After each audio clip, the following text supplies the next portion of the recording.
Well, my name is Dr. Linda Purrington, and I'm the recent past director of the Educational Leadership Administration and Policy doctoral program. And Gina, introduce yourself so they can hear your voice. And I'm Gina Meister. I'm the manager of writing support here at PGSEP. And Dr. Molly McCabe, who's not able to be here today, is both a graduate from the ELAP program and also a professor in the program. But before we begin, we'd like to first thank our IT team, many of whom are here today. They make these innovation grants possible, they support you in developing and implementing them, and then they provide this opportunity to present them. We've been working on developing scholarly writing with our students at many different levels and over a number of years. And we saw this opportunity to pursue an IT grant and were awarded, which was exciting. And so we decided to focus on our program, ELAP. And I just put up a few facts. I won't read them to you. It is an EDD program. And just one other point, it's a 60-40 blended model. And I think one of the things that's unique about the program is we have a participatory action research strand that runs through 5 terms of the program. And I'm going to come back to that later, which is why I'm singling it out of it now. But whether it's an ELAP program, a doctoral program, a master's, or an undergrad, I really think this work begins with mindset. So I just want to share on Gina and Molly and my behalf that we really believe that students can improve their scholarly writing, beginning at all different levels, and we really believe that they want to. And that may sound like a no-brainer, but I think as faculty, it says a lot about how we view our students and the way in which we approach our work. So with any program, for it to be successful, I think it begins with your mindset and the values that underlie that. So just to share that for a moment. When you're looking at how to improve scholarly writing, and I'll be brief about this, we did some work at the course level, and we did some work at the program level. We weren't sure who would all be attending today. Not everybody's in a role to make programmatic decisions. Some of you are just leading individual courses. So I thought I'd share, these are some of the things that I've personally, and as many of my colleagues have, and those of you likely in the room, have used with students and seen some very successful results. They sound a lot like common sense, but we don't always do these things or implement them with consistency. So I'll just share quickly, and I will read these. Having very clear assignment descriptions, even at the doctoral level. We hear that over and over again. What is it that you really want and that you're going to assess? With descriptions and scaffolds. That scaffold piece is important in terms of taking them to the next step and guiding the quality of their work. Performance rubrics for every assignment, as appropriate.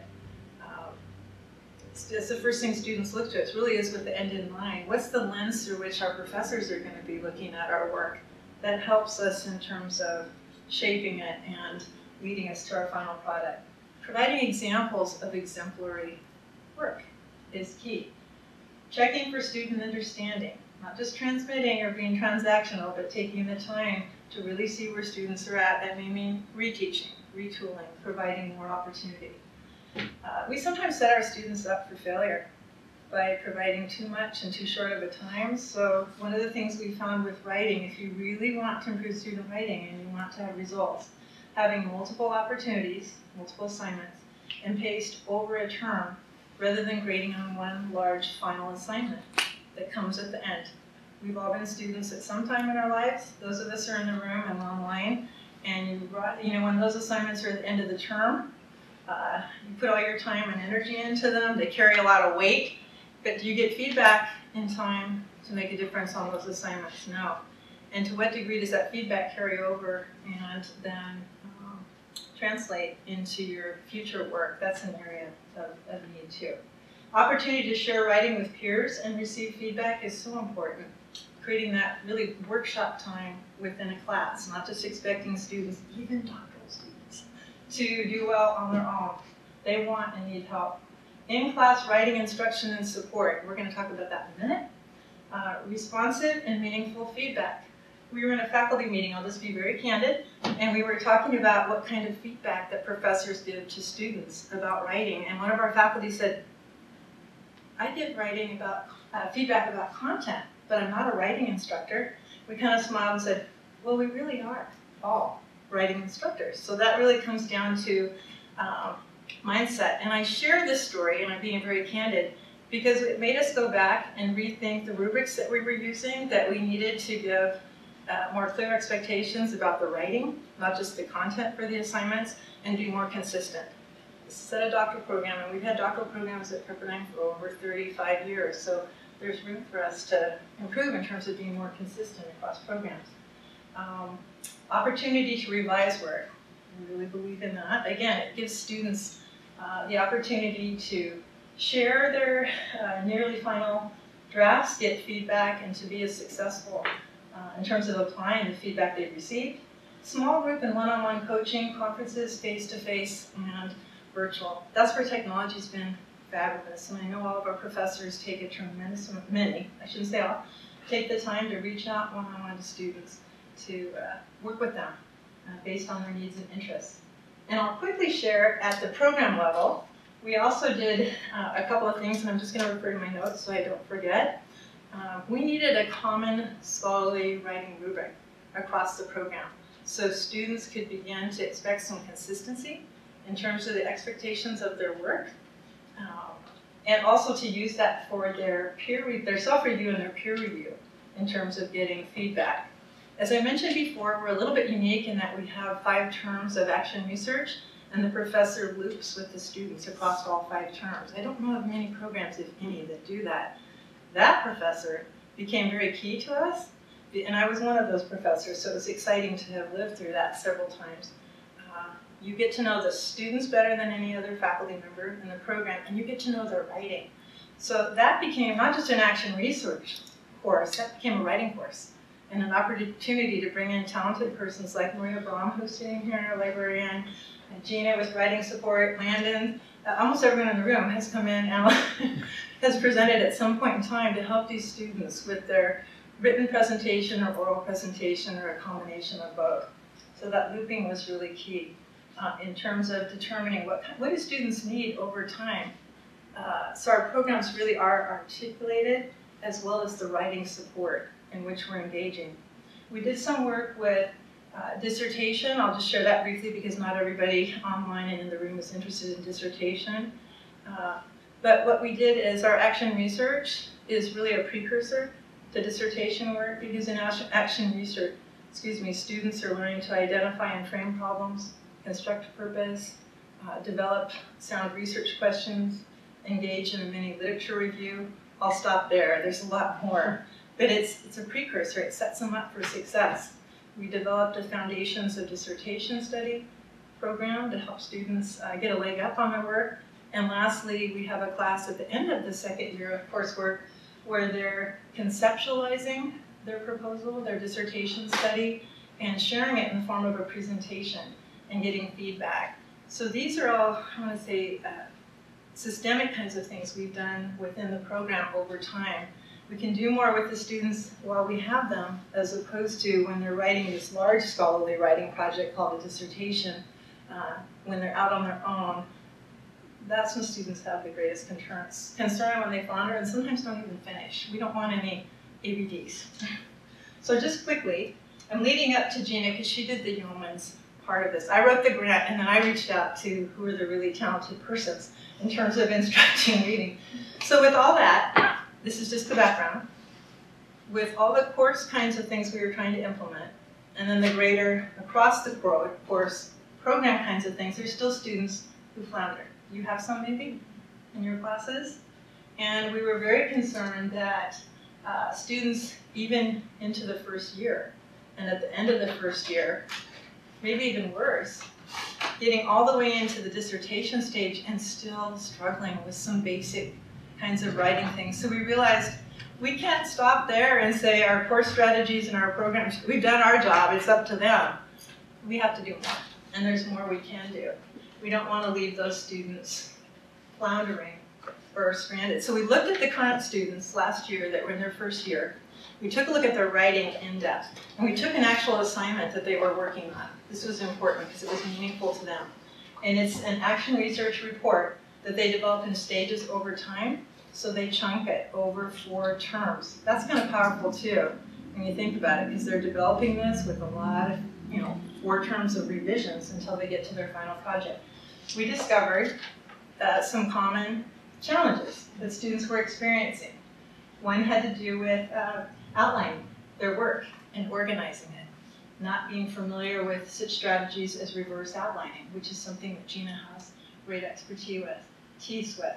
Just basic organization. And these are brilliant folks, and some of them incredible presenters.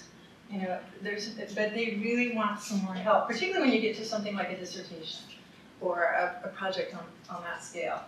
Another area that helped us think about our writer studio and what Gina's going to talk about had to do with the way of funneling of ideas, the sequencing of ideas, and for example, in a dissertation introduction, going from broad to narrow, but doing so in a way that's really meaningful is a challenge. Also needing to elaborate. Some students need to elaborate, they're a bit minimalistic in their writing, others need to, and we're going to talk about a program later called Word Rate, they need to economize a little bit more and streamline their writing. The grammar is another area. And this all helped us to think about not only what strategies, but what tools that we might use. I really shared this to go forward, other than I would make the comment that throughout the program we've been involving specialists to come in and give seminars to help us in different areas, such as Gina came in and did a lit review, also came in and did an APA workshop and a Turnitin workshop, and other types of workshops that students needed not once, but along the way in terms of their work. So courses can request this, not just program directors, and we've got incredibly talented support service folks here, so I just encourage you, it's a bit of a commercial. Take advantage of them. So we didn't want to strand anyone.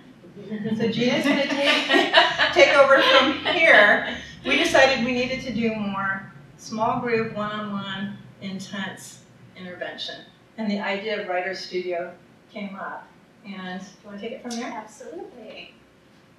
So we decided that we were going to do three things. First, we wanted to assess the students' writing to determine who might best fit in this writer's studio, and then provide this intervention, which was the writer's studio, and then provide a post-assessment to determine if there was a change in the students' writing.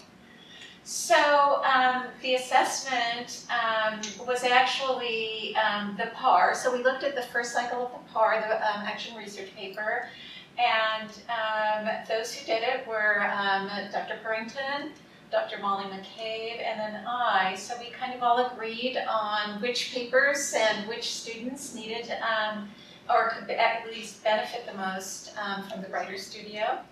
And then we use the PAR rubric to kind of use it as sort of a consistent measure. So this is what the intervention, the ELAP Summer Writer Studio consisted of. It addressed common individual writing issues through tailored group webinars, individualized conference sessions. We used the e-tools that we purchased through our grant, and those included Grammarly, Turnitin. Well, Turnitin we already have. We have Orwell, Wordrake, Wordle, and Perla, and a program called Inspiration. So these were the various tools. For presentation purposes, I'm going to focus on just a couple of the key ones that we use the most. And then we had them practice and apply the new skills using these tools, and also using the specific techniques that they learned in writing, in the writing studio. So we provided evidence-based practices. That was really important. So just wanted to go over some of these. Some of the best evidence-based practices include really covering the writing process thoroughly with students. So we discussed these pre-writing strategies where they generate the ideas, the planning and organization stage where they do the mapping, the actual kind of idea setting up and sequencing, outlining, and then the writing without revising yet or censoring, because it's really important to kind of not have that critic in your head when you're writing. And then getting distance from the piece of paper, the document, and then going back to it and then looking at it critically. And then identifying strengths in one's writing. So learning how to really look at your own writing objectively, which was new for some of the people. And then identifying weaknesses in one's writing. It's really important that we really did focus on the strengths first, so that they didn't feel like they just had needs without any strengths. And then revising for the higher order concerns. And then, and the higher order concerns, by the way, were things like overall organization and structure of the paper, coherence, very, very big one. So how were ideas connected from one idea to the next so that there was this nice narrative thread all the way through?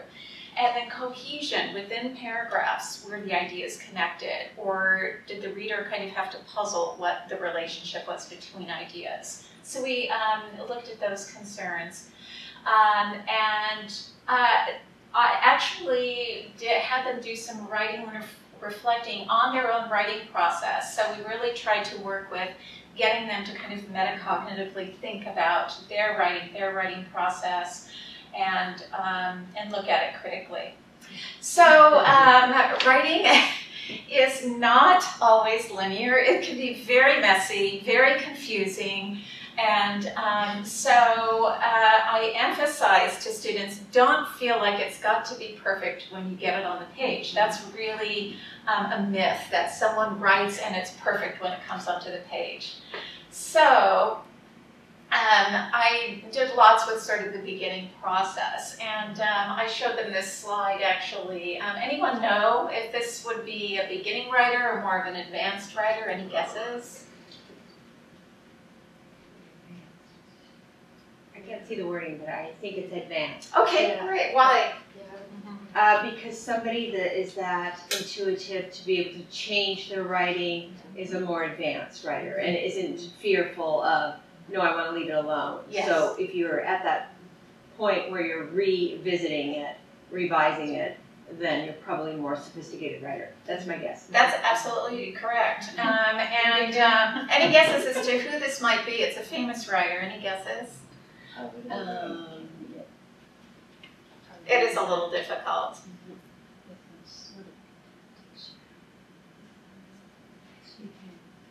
Is Eden White? Actually, close. It's actually George Orwell. Oh, okay. It's a draft of George Orwell's 1984. Wow. Oh, right. He was famous for going through and crossing out everything on the page except for one sentence. So I love to focus on that. Toni Morrison is also another writer where she says she hates writing the first draft because it's awful. She just says it's terrible. It's awful to get writing down on the page and look at it and feel like it's terrible. But what she loves is going to the second draft, revising and refining. So I really wanted them to know that they're in good company if their writing's not perfect when it is put on the page. So the structure of the studio consisted of this content. So we had pre and post self-evaluations that they did and writing goals that they identified for the next 6 weeks. Ongoing self-reflections on their writing. And then we identified and worked on issues with coherence, with alignment between the research, the problem, the purpose, the research questions, and the literature.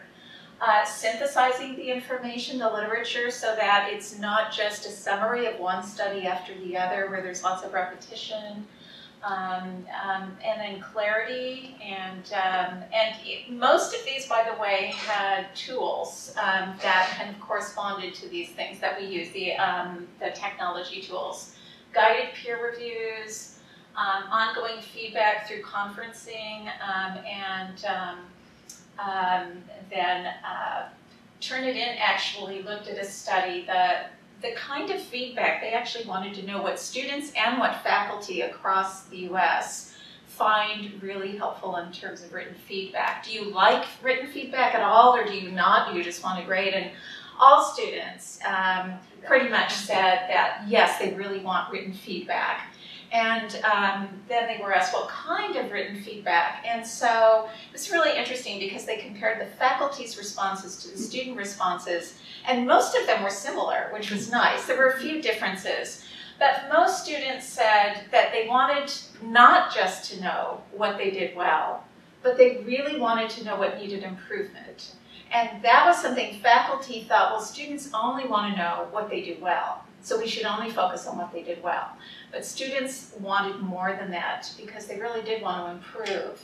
And they wanted feedback that was kind of process-oriented instead of value-laden, like this is completely disorganized. That's not going to really help a student. But if you can provide some suggestions, like you might try using this tool, or trying outlining, or trying something like inspiration, where you can get your ideas down and it will help to create an outline.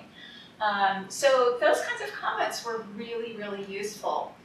And then software tools that complemented much of the above instruction. So we'll go through some of those at the end of this. So the method that we used for evaluating writing at the end of the studio, actually at the beginning and at the end, I have trained reviewers who have been working on student writing and giving lots of great feedback to students over the years. So I used those reviewers, and they didn't know that they were involved in a study. All they were asked was, use this rubric, the writing support rubric, and give this paper a series of scores based on these criteria. So they looked at the beginning of the 6 weeks at the first drafts, and then at the end of 6 weeks, I sent them, and these were all coded, the final drafts. And so the scores were based on our rubric, and we used codes rather than student names. It's still, you could identify that it was a similar paper because the content was very similar, but they were able to see some changes, so that was really nice. So here are our results. We ended up with 3 final students in the program, and the first one, actually it looks like hardly just incrementally increased, but that was a huge deal because the student really struggled with her writing. So it was a really big deal to have a little bit of improvement there. The second student actually improved by several points, or by at least, let's see, that might have been by 1 point, but that's pretty significant actually. And then the third student, and this is still, I don't understand this, was scored as decreasing. I have a feeling I know what happened with that, but I don't think it was because the student actually did decrease. We had a new reviewer who came on. We had kind of a changing of the guards as GAs leave and new ones come in. And I have a feeling they might have reversed the before and after papers, but I couldn't change it because that was our final, these were our final scores. But anyway, I want to break it down a little more. So here were the criteria. So we have the content, pre and post, organization, pre and post, style, mechanics, and then the total score. So our first student scored the same on the content, on the organization, and on the style increased by ½ a point, which actually is a big deal because the student really struggled with writing, where it was unclear, terms weren't defined, terms were used interchangeably, and that wasn't clear. So there were a lot of problems with that. So that it increased by ½ a point, I considered a big improvement. And then the mechanics were the same. So she improved by ½ a point, which I thought actually was quite a bit for her.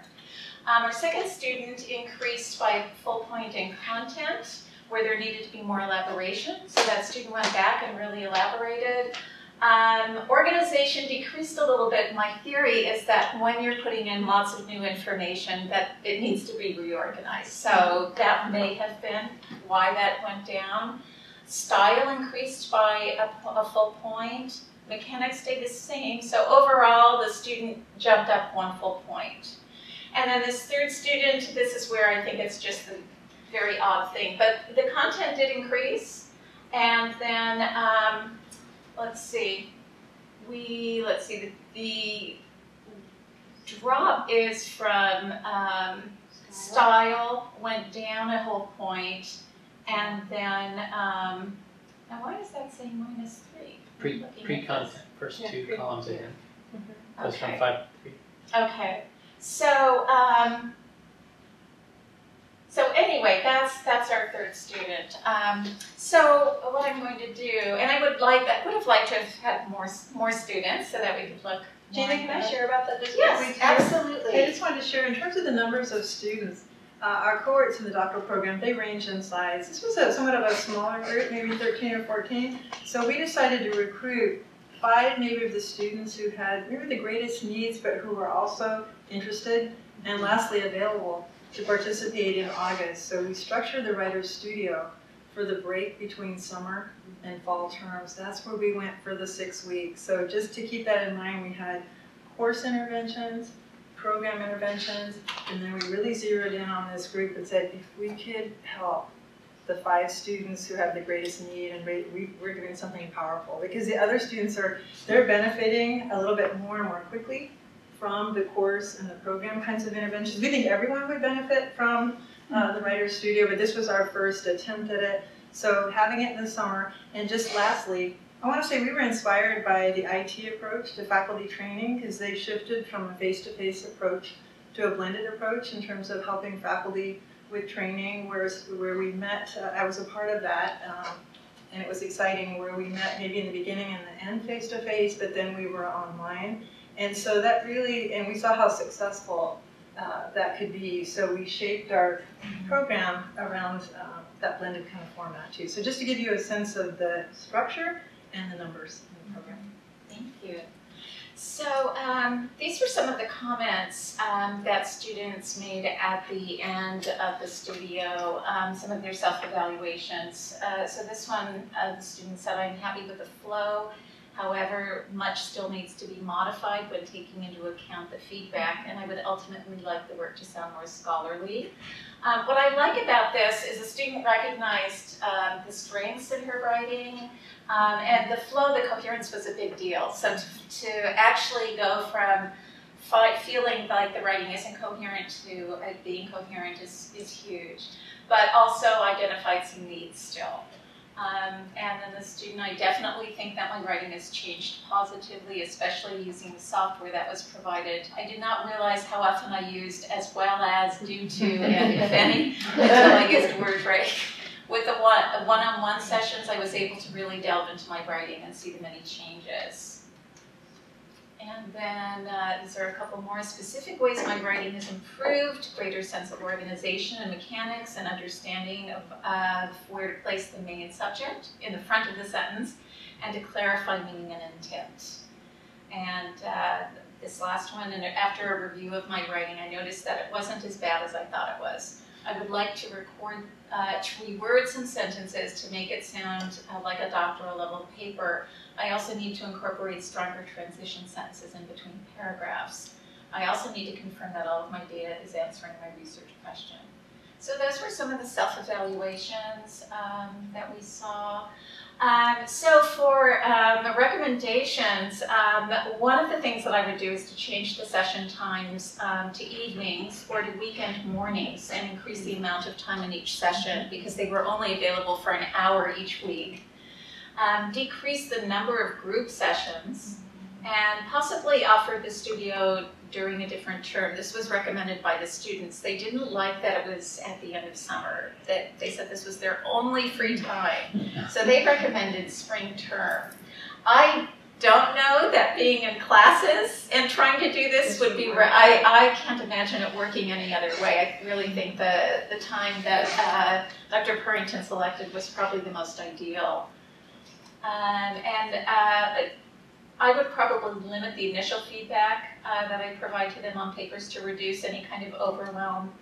I would also decrease the number of technological tools to allow deeper exploration of each. And I'd also seek IT training for increased integration of the e-tools, and introduce the most effective of these tools to all GSEP students. And also I think I would like to collaborate with faculty to aim for increased expectations in student writing, use of a common rubric, and improved teacher-student ratio in writing intensive courses. This one we probably don't have much control over, but I think that for writing intensive courses, it really is nice to have smaller classes, smaller student numbers. So this is the technology that we're going to be focusing on. So I just thought I'd show you a little bit about each one and how they work. So I'm just going to go over here to show you Wordle. And what this does is Wordle will actually, in size of letters, in size of words, identify the most commonly used.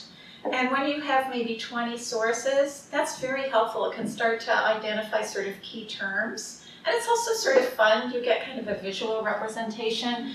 I've only done 4 here, but just to kind of show you how it works. And so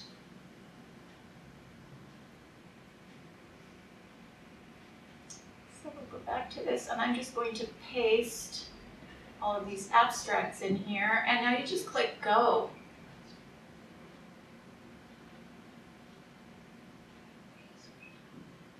And there we are. Now this particular paper, and you can change the color so that it's a little more, you see a little more contrast. But the nice thing about this particular paper that the student wrote was from psychology, and he looked at martial arts as a treatment for veterans, war veterans with PTSD.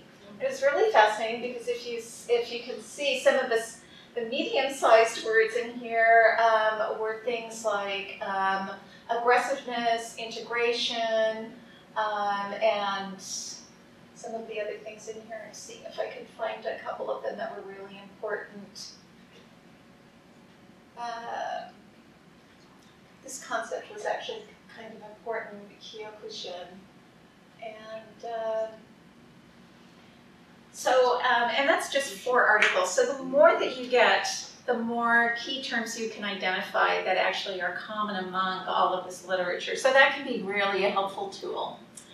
Another thing that's very helpful is Grammarly, and I actually submitted this paper already to Grammarly, so I'll just show you what it looks like.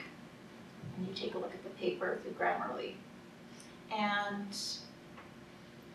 Gina, Wordle and Grammarly, well, Wordle's free access, and Grammarly is something the university has purchased a license to, so all faculty and students have access to that. Right. So you'll see on the side that there are different things underlined in different colors. Let me get to the top here. So it recommends, and it's really interesting, it found that this was likely misspelled, and it's a proper noun, which is really interesting. It points out better word pairs, it points out wording, and instead of using, for example, such as those, no sanshuk describes, it said just use the word that. So you can actually go in there and select that, and then it will change it. But the nice thing about Grammarly is that it actually tutors students, so it provides explanations for the reasons that they've highlighted certain words.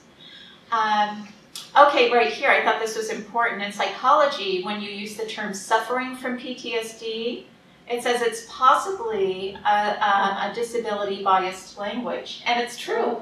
So you don't want to use suffering from anymore. APA says that you want to use, so if we expand this, it says who have PTSD. Right. So it's very thorough when you think about, you know, a program that can do that. So it's not just grammar, it's very interesting. It will point out lots of passive voice. It doesn't give examples for it. Oh, it does. It actually does. So here's the tutorial right here. The mayor was informed of the accounting errors. Mr. Jones informed the mayor. So it does give examples. And a comma's missing here. If we go to look at that. Missing comma in a series, and APA actually does require that last comma before the word and. So it's finding all sorts of helpful things. The word aid here, even though this is a word in the dictionary, it's out of context, so Grammarly found that and said that's incorrect, and so on. And then wordiness. Instead of in order to, you can use to, and so on.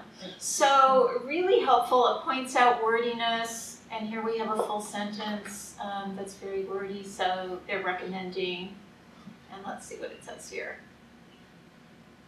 The sentence is very long. To improve readability, consider breaking this into multiple sentences, and so it just goes on to elaborate on that. But I think probably of the students who have used Grammarly, I would say probably about 95% of them really like it and find it really useful, and have also found that it has really helped them to improve their writing. So that's been a really useful tool. And feel free to ask questions as I'm using the technology if you have any questions on any of it. So, any questions so far on the technology? Okay, and then another one that we have used quite a bit is Turnitin. And I'm pretty sure how many of you are pretty familiar with Turnitin? Yes? Okay. Okay, so I will just show you one of the things that I especially like about it. And let me see if I can enter the access view here. Okay, I want to go to assignments. Okay, and I submitted a paper, a sample paper here, just to show you.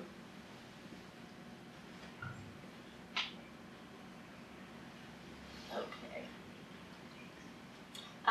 Where you see highlighting here, this is showing where the actual matches are in the paper and what needs to be paraphrased. So, Turnitin is very useful in helping to detect plagiarism, but also it helps with students practicing paraphrasing as well, so very useful. And Gina, could I just add, I know a lot of students and faculty have their students utilize Turnitin through writing support, but we're really encouraging more faculty, like we have in ELAP, to create an assignment within their course, their Sakai course section, because the students love that accessibility, and then you're working with your own student group, and they get very immediate results, and you can both go in and look at the reports and discuss them, and it's so fast and efficient. It's a wonderful tool. Right.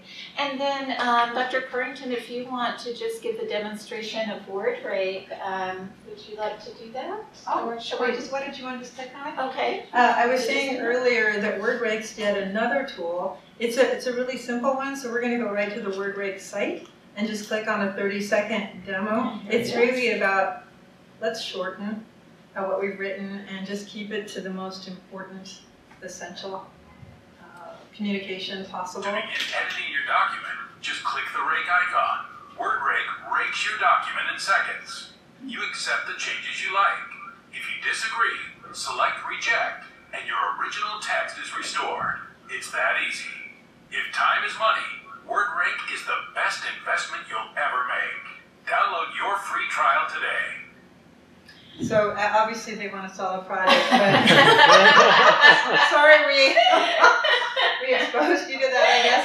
And I think what's interesting about WordRake, if you use track changes, right, in Word, where you're able to communicate to students, to colleagues, whatever, suggested edits and whatnot, WordRake kind of takes that step of doing it for you, if you will. And it's that simple of, and we have, I think, 6 licenses for that. So Gina will be a great contact for these software programs if faculty are interested in utilizing them. But it's nothing more than either selecting an entire document or selecting a section of a document, clicking on WordRake, as you saw, and then it is kind of fun to watch as they go through and really draw lines through, etc., all the words that are just extra, words that really don't add to the meaning. And then you have the option to go through and accept, reject, just like you would with track changes. So it's like having a built-in editor of sorts. I would just comment, though, you have to look at each and every one. It's a little bit like language translation software. I know I speak Spanish not fluently, but I know that the translating software that I've used makes mistakes on occasion, so you do need to double check it. So, Are you going to show inspiration or I was Perla? going to show Perla, Perla. okay. So let me just show you Perla, because Perla is an APA software and application. It works with Microsoft Word in PCs. In the latest version of the Mac, Microsoft Word, it doesn't work yet. So it's better to use it as the online application. So I'm going to go there now. And here it is, I downloaded it here. So I'll show you a couple of things, but Perla basically puts everything into APA format, and it also is a tutorial, so the nice thing about it is that it will teach you as you go what gets capitalized, what doesn't, what gets punctuated, what doesn't. So if I wanted to start a new APA 6th edition paper, I could just type the title, and then it puts the title page in APA format. And the nice thing is it does the running head. Let's see. There we go. And then it gives you little tips and guidance. So there's the title page with the running head, and then on the second page, it has just the heading without the words running head. It gives you your title, and then you start to type in your text, and then when you want to create a citation, so I'm going to go to the saved document that I have.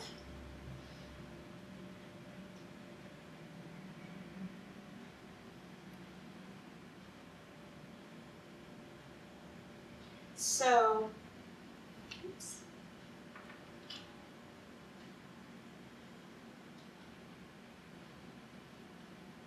I'm going to type in a couple of, I'm going to just create a citation here for this one. We're going to pretend that this one doesn't exist. So I'm going to go up to Perla and ask it to create a citation. Perla, oh, let me just close that other document.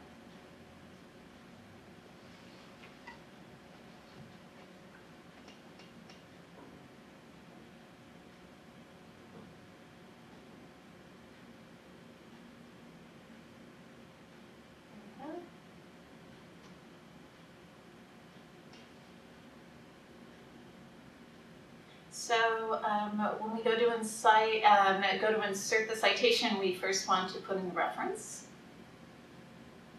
So in this case, this is a journal article with an author. And so now it's going to guide me and ask me the first name of the author, which is Carl. The middle initial is C, and then the last name is Bell. So insert that. And you go to next, and then it asks you the year, and that is 2008. And if more than just the year is listed, click yes, so if you have other dates, but in this case we don't. And now the title of the article, and the title is Asian Martial Arts and Resiliency. And it does tell you to capitalize only the first word of the title of the article and subtitle.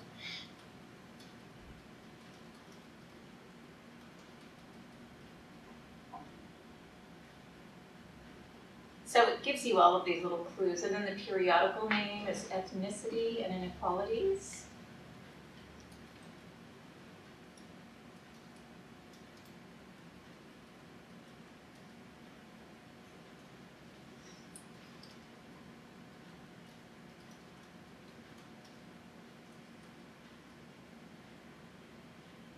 And so there's a volume number, so you just put the volume number in, which is volume 1. And then issue number.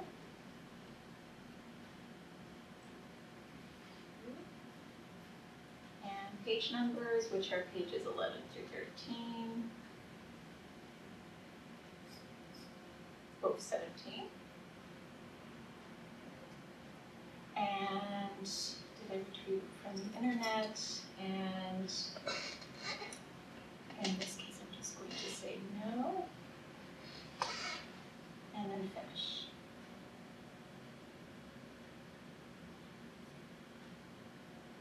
And so it creates the reference. It starts a reference page, and then to do the citation, I'm going to say that it's not a direct quote.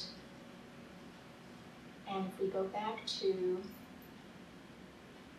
that place, and that should be, and here it is right here, Bell 2008. So it inserts the citation, and then will prompt you through each of the references as well. So it creates the references page, the citations. It's very helpful. And I think the nice thing about Perla is that students do learn from it. The other thing is that it keeps all of the references. So if students are working through their 5 years toward their dissertation, all of their references are saved in the database here so that they can access them and use them.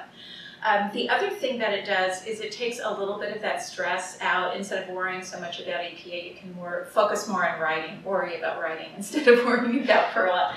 So that's it for the software demonstration. But well, there were 2 other learning technologies that we toyed with a little bit. For the sake of time, we're not demonstrating them today, so I'll just share that one is called Inspiration. There's actually a children's version called Kidspiration of the same software. But in essence, it's a software that allows you to brainstorm with the kind of creativity that Gina talked about initially in the presentation, where you're not self-doubting and getting caught up in that kind of anxiety, rather just letting it flow.